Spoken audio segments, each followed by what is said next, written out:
परंतु जय की घोषणा है बीमारी पर, तन्हाई पर, जीवन की हर परिस्थिति पर और मृत्यु पर। यीशु मसीह के आखिरी शब्द सब पूरा हुआ ये कहकर उसने अपनी अंतिम सांसें ली। आइए देखें कि उसके बाद क्या हुआ।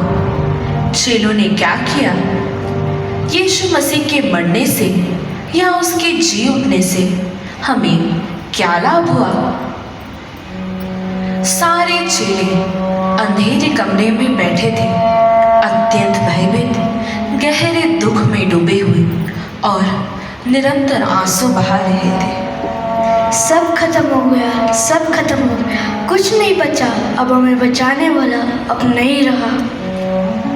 हमें तो लगा था कि हमें रोमी साम्राज्य से बचाएगा, लेकिन अब तो वापस कामकाज में लगना पड़ेगा। फिर वही मछली पकड़ना, बेचना और घर चलाना। जिंदगी का कोई मकसद नहीं रहा। सारे चेले रो रहे थे, सब ने आशा छोड़ दी थी। लेकिन फिर सुबह हुई, एक नया दिन आया, पुनरुत्थान का दिन, आशा का दिन। सुबह के पहले उजाले में मरियम जाग उठी और अपने हाथों में सुगंधित तेल का पात्र लेकर कब्र की ओर बढ़ने लगी। मरियम, तुम कहाँ जा रही हो? मैं जा रही हूँ रब्बी की कब्र पर। मैं भी साथ चलूंगी। चलो, साथ चलते हैं। जब प्रभु यीशु को क्रूस पर चढ़ाया गया तब उनके शरीर को एक नए कब्र में रखा गया। उस कब्र के द्वार पर एक बहुत बड़ा पत्थर रख दिया गया ताकि कोई अंदर ना जा सके।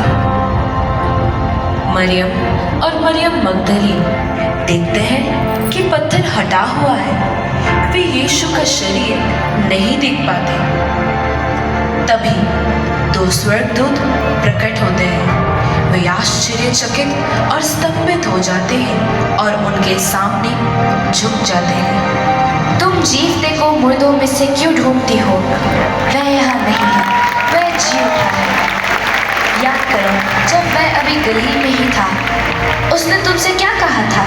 उसने कहा था, मनुष्य के पुत्र का पापियों के हाथों सौंपा जाना निश्चित है। फिर वह क्रूस पर चढ़ाया जाएगा और तीसरे दिन जीवित किया जाएगा।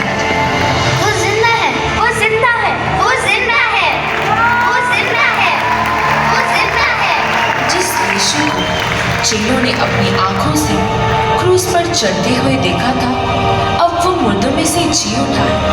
ये सुनकर मरियम और मरियम मगदलीन आश्चर्यचकित और स्तंभित हो गए और खुशी से चेलों के पास भागते हुए गए। वो जिंदा है, वो जिंदा है, वो जी उठा है, वो जी उठा है, वो जिंदा है। हाँ, वो जिंदा है। क्या ऐसा कभी हुआ है कि कोई मुर्दों में से जी उठे? मरने के बाद कोई वापस नहीं आता। जब वे आपस में बात ही कर रहे थे, तभी यीशु घबराओ नहीं, ये मैं ही हूँ, तुम्हारा रबी।